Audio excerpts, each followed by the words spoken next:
नमस्कार बालमित्रांनो, मी मेघना काळे. माझ्या यूट्यूब चॅनलमध्ये आपणा सर्वांचं स्वागत आहे. आज आपण बघणार आहोत जॉमेट्रिकल कन्स्ट्रक्शनमधला पुढचा भाग, कॉन्ग्रुअन्स ऑफ सेगमेंट. आता सर्वप्रथम कॉन्ग्रुअन्स म्हणजे काय हे समजून घेऊया. आता या ठिकाणी मी काही पेपर कट्स केलेले आहे. आता याला तुम्हाला एक प्रकारे लाईन सेगमेंट पण म्हणता येईल. लाईन सेगमेंट म्हणजे काय एक्झॅक्टली, तर it is a piece of line, म्हणजे एका मोठ्या रेषेचा तो एक तुकडा असतो लाईन सेगमेंट. आता या ठिकाणी मी काही लाईन सेगमेंट कट्स केलेले आहे, पेपर कट्स आहेत. जर मी हा पेपर कट आणि हा पेपर कट एकमेकांवर ठेवला तर काय दिसतं, हा लांबी, याची लांबी जास्त आहे आणि याची कमी आहे.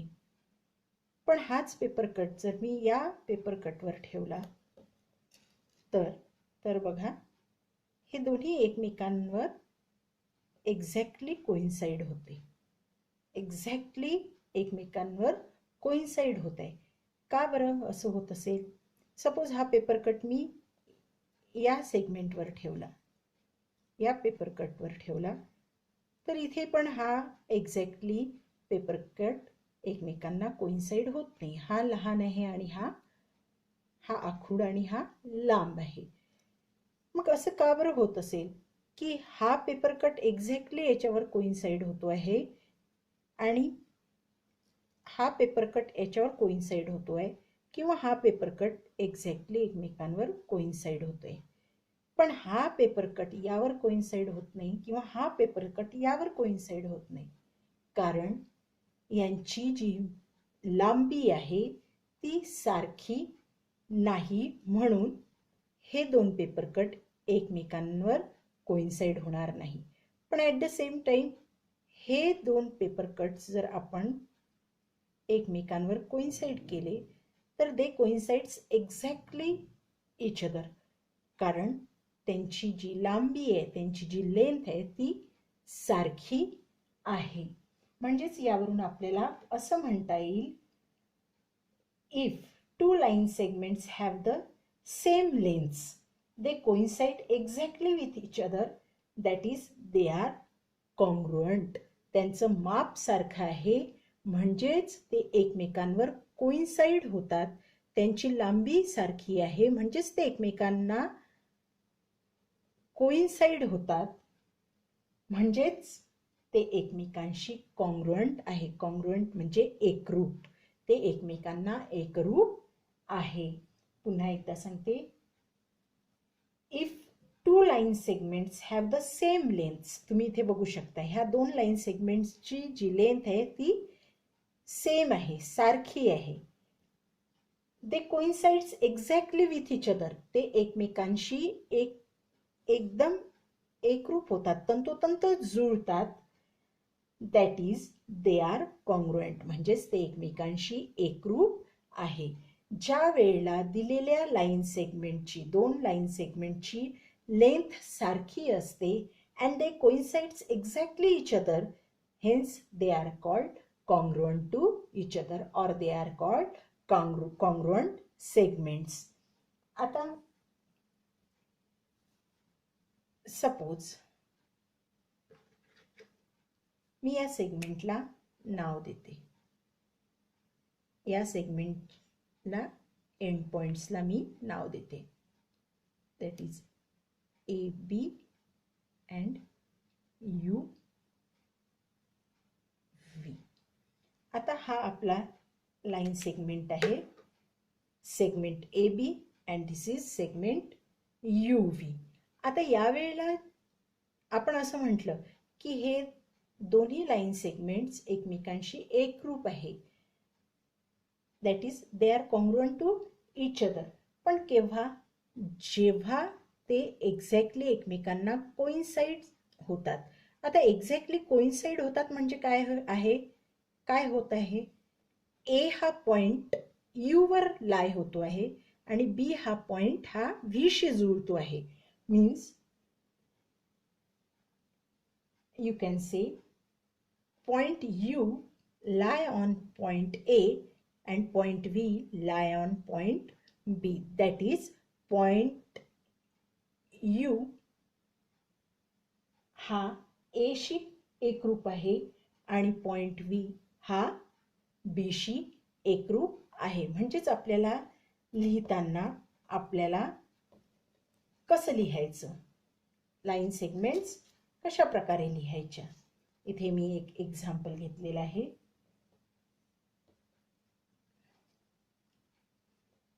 पुन्हा एकदा बघा की AB is congruent, segment AB is congruent to segment UV. हे आपण कसं म्हणू शकतो, when point A placed on point U and point B is placed on point V, that is point B falls on point V and point A falls on point U, then and then only segment AB congruent to segment UV. ज्या वेळेला त्यांची लांबी सारखी असेल सेगमेंटची आणि सेगमेंटचे जे end points आहेत ते एक्झॅक्टली एका सेगमेंटचा एक end point falls on the end points of other segment आणि एका सेगमेंटचा दुसरा एंड पॉइंट हा दुसऱ्या सेगमेंटच्या दुसऱ्या एंड पॉइंटवर फॉल होणार, त्यावेळेलाच आपण हे दोन्ही सेगमेंट्स एकमेकांशी एकरूप आहे, कॉन्ग्रुएंट आहे असं म्हणू शकतो. Let's see an example. आता या गणितामध्ये दोन लाईन सेगमेंट्स दिलेले आहे. Segment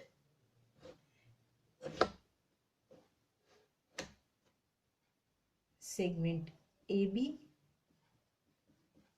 and segment PQ. आता मी यांची मापे मोजते.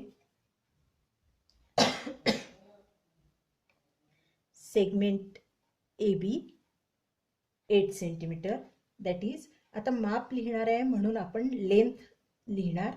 Length AB is equals to 8 centimetre. Now segment PQ, again segment PQ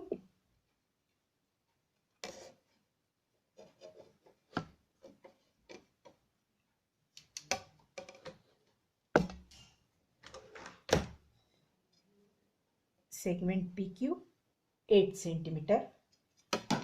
आता पुन्हा माप लिहायचं असताना आपण लेंथ या शब्दाचा वापर करणार. Length PQ is equals to 8 centimetre. आता दोघांची माप सारखी आहे, that is length AB is equals to length PQ. Length AB is equals to length PQ म्हणजे दोघांची मापे सारखी असल्यामुळे याला आपण याप्रमाणे लिहिलेलं आहे. आता या वेळेला जर आपण बघू तर A हा पॉइंट P या पॉइंटवर फॉल होणार, that is point A coincides with point P and point B coincides with point Q. Hence it is written as, hence segment AB is congruent, आता कॉन्ग्रुअन्सचं साइन बघा, congruent to segment PQ. आपण उलटं नाही लिहिलं, असं नाही लिहिलं आपण, segment AB congruent to segment QP असं लिहिलं, असं लिहायचं नाही, दॅट इज व्हेरी रॉंग. हे लिहायचं नाही कारण पॉइंट A हा P वर फॉल होतोय आणि पॉइंट B हा Q वर फॉल होतोय, म्हणून लिहितानाही पॉइंट A चा करस्पॉन्डन्स पॉइंट Q घ्यावा लागेल आणि पॉइंट B चा करस्पॉन्डन्स पॉइंट Q घ्यावा लागेल. याप्रमाणे जर लिहिलं तर that is very wrong.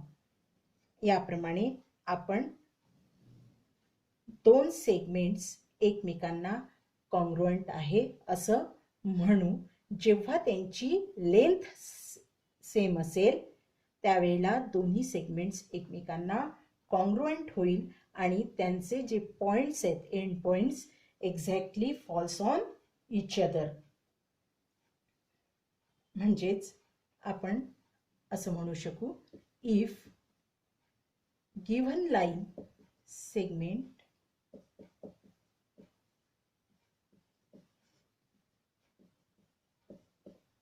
segment are equal in length,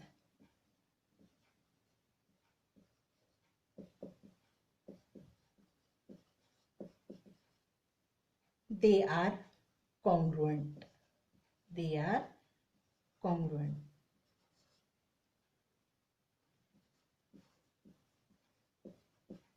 म्हणजेच आपण असंही म्हणू शकतो की ज्या वेळेला दोन्ही सेगमेंटची लांबी समान असेल त्यावेळेला त्या एकरूप असतात, किंवा लाईन सेगमेंट एकरूप आहेत म्हणजेच त्यांची लांबी समान असेल.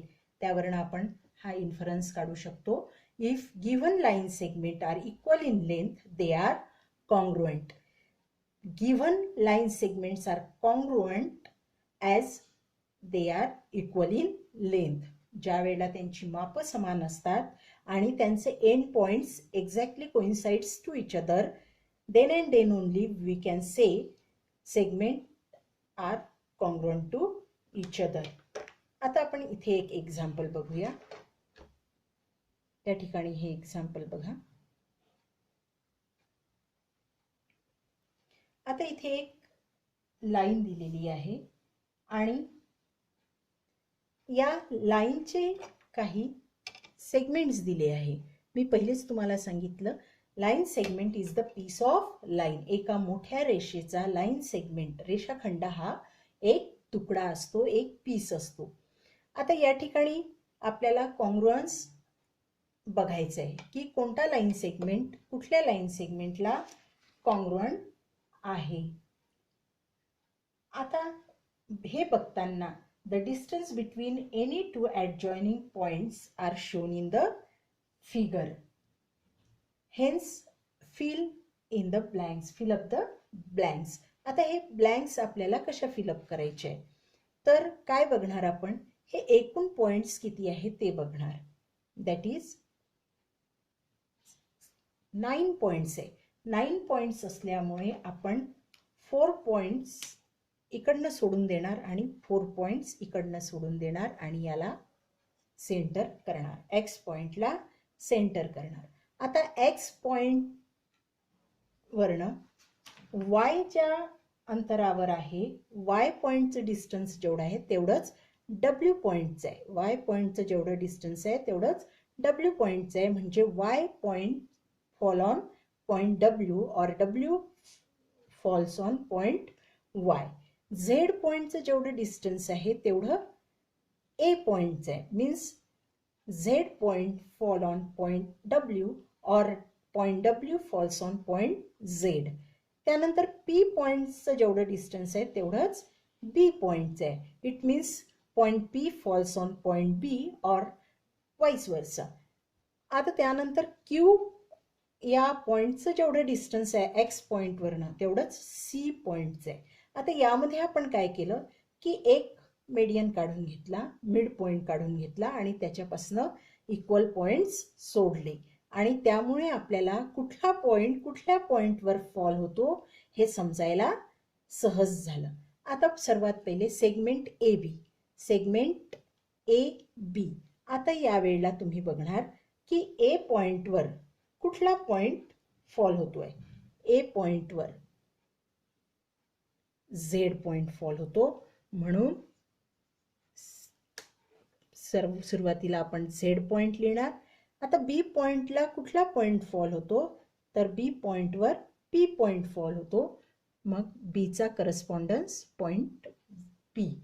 याप्रमाणे segment A B congruent to segment Z P. नाव सेगमेंट ए पी.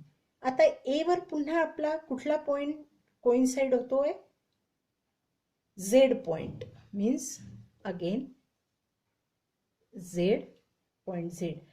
आणि पी पॉइंटवर कुठला पॉइंट फॉल होतोय तर बी, म्हणून इथे आपण लिहिणार B. It means segment A B congruent to segment Z B. याप्रमाणेच तुम्हाला लिहावं लागणार. तुम्ही बी झेड करू शकणार नाही, कारण आपण कॉन्ग्रुअन्स लिहितो आहे त्यावेळेला करस्पॉन्डिंग पॉइंट्स घ्यायचे असतात. आता पुन्हा सेगमेंट ए सी, आपल्याला माहिती आहे ए पॉइंटला झेड पॉइंट कोइन्साइड होतोय म्हणून सेगमेंट झेड. आता सी पॉइंटला कुठला पॉइंट फॉल होतोय? सी पॉइंटला करस्पॉन्डिंग पॉइंट आहे Q, so it is segment Z Q. याप्रमाणे आपण सोडवणार. आता पुन्हा बघा, इथे ही ब्लँक दिलेली आहे, ही आपल्याला भरायची आहे. आता सेगमेंट बी वाय, बी पॉइंटला कुठला पॉइंट कोइन्साइड होतो आहे? That is point P, means it is P. आणि वाय पॉइंटला कुठला पॉइंट कोइन्साइड होतो आहे? That is point W. याचा करस्पॉन्डन्स वाय पॉइंटचा पॉइंट डब्ल्यू असल्यामुळे आपण लिहिणार segment P W congruent to segment B Y. पुन्हा सेगमेंट वाय, वाय क्यू. आता वायला आपल्याला माहिती आहे वाय पॉइंटवर कुठला पॉइंट फॉल होतोय तर डब्ल्यू, आणि क्यू पॉइंटला कुठला पॉइंट फॉल होतोय तर point C is corresponding to point Q. So आपण सी लिहिणार, means segment W C congruent to segment Y Q. आता पुन्हा सेगमेंट बी डब्ल्यू, पुन्हा बघा बीला कुठला पॉइंट करस्पॉन्डिंग आहे तर पॉइंट पी, अँड डब्ल्यूला करस्पॉन्डिंग पॉइंट आहे Y. That is segment B W is congruent to segment P Y. याप्रमाणे तुम्ही कॉन्ग्रुएन्स ओळखू शकता. फक्त लक्षात एकच ठेवायचं की जो पॉइंट ज्या पॉइंटला फॉल होतो आहे तोच पॉइंट त्या पॉइंटशी करस्पॉन्डिंग घ्यायचा सेगमेंटचं नाव लिहिताना. आणि दोन सेगमेंट्स केव्हा कॉन्ग्रुएंट असतील तर जेव्हा त्यांची लेंथ समान असेल, किंवा जेव्हा लेंथ समान असेल तेव्हाच ते दोन सेगमेंट्स एकमेकांशी कॉन्ग्रुएंट असेल. If given line segment are equal in length they are congruent. This is all about the congruence of segment.